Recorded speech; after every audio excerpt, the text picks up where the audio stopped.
Дійсно, ваш перший істотний зв'язок з реальністю – це почати слухати посередника, божественного посередника. О, мене хочуть вести в оману. Розум, ми зустріли ворога.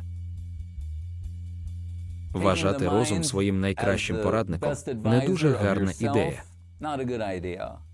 Цілком природно, що ти думаєш, що тебе якось обманюють, але подумай трохи уважніше, і ти зрозумієш, що це не хитрість чи омана. Слід чесно оцінити себе і сказати: так, я в якомусь сенсі безнадійний, безпорадний. Часу у вас майже немає. А вибору, щиро кажучи, немає зовсім.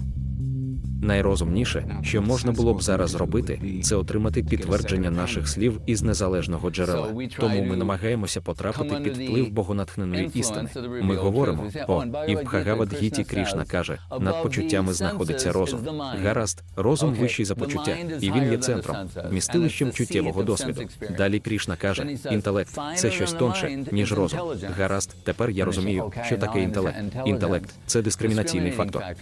Оскільки розум не має здатності розрізняти. Отже, нам кажуть, що потрібно наповнити інтелект Дхарма-будхі, звернутися до садху, шастри, гуру та вайшнавів. Так, є ще щось більше, ніж інтелект. І що він хоче сказати? Тут починається рівень атми. Ось де знаходиться наше «я». Отже, якщо ви розглядаєте своє «я» і бачите себе з точки зору статі, національності, віку і всього іншого, то у вас не буде належного уявлення про себе, про те, хто ви є і який ваш потенціал.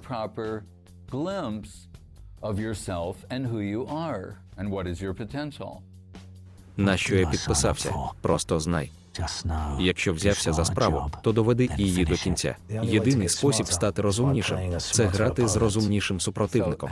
Тому вам потрібно зв'язатися з відповідним посередником, який знає вашу особистість, ваш потенціал в реальності. Під його керівництвом ви зможете зайнятися самопізнанням, самосвідомістю, самореалізацією. Ти так давно чуєш цей голос у собі, що віриш, що це ти. Ти віриш, що цей голос – твій найкращий друг. Жертва має повірити, що ти її друг. Тож, подумай, де найкраще сховатися противнику. Там, де ти не будеш його шукати. Все це тут. Він прикидається тобою, видає себе за тебе. Ми зустрілися з ворогом, і ворог – це ми самі. І це чиста правда. З мене досить цієї нісенітниці. Голова кругом іде. Скажи йому. Він каже, що тобі робити. Цього достатньо. Він каже, коли тобі робити. Я сказав, що цього достатньо. Зрештою, жертва завжди сумнівається у супернику. Насправді вона сумнівається у собі, у своїх можливостях, але в цьому не визнається. Навіть самому собі. Ми самі собі вороги. Наш розум, якого ми вважаємо другом, і є нашим ворогом. У цей момент він каже тобі, що його немає. Ми змусили тебе розпочати війну з єдиним реальним ворогом, який у тебе є. А що думаєш ти? Ти думаєш, що він твій найкращий друг. Ось чому в перший день, що Гуру Махарадж сказав Гурудеву, чи готовий ти слухати мене, а не свій розум. Це перше, що він йому каже, оскільки знає, якщо це не стане основою їх відносин, то все виявиться безглуздим.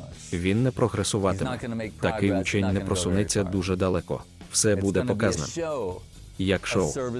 Це буде демонстрація рабства, покірності, учнівства. Але якщо ти станеш слухатися мене, будеш слідувати за мною і чинити опір навіюванням свого розуму, тоді ти будеш прогресувати. Слава Богу, що ми – це не наш розум. Шукай прекрасну реальність,